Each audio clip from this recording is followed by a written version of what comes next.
100 morti a causa del Covid in 24 ore.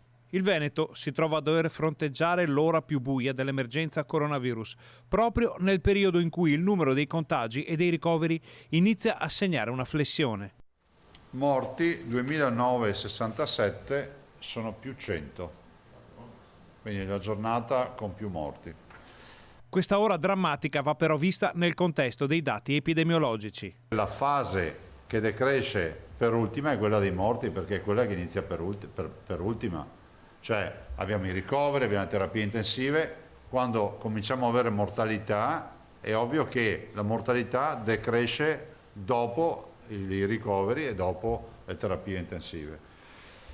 Io non so dirvi se abbiamo raggiunto l'apice come previsto da molte previsioni del metà novembre o insomma intorno a novembre, però è pur vero che degli indicatori, anche se timidissimi, anche a livello nazionale ci sono. Timidi segnali di flessione non significano che si vada verso una rapida conclusione dell'emergenza. Non è che adesso diciamo siamo arrivati a metà novembre, sbaracchiamo tutto. Noi non abbiamo nessuna certezza finché non abbiamo l'ultimo paziente dimesso.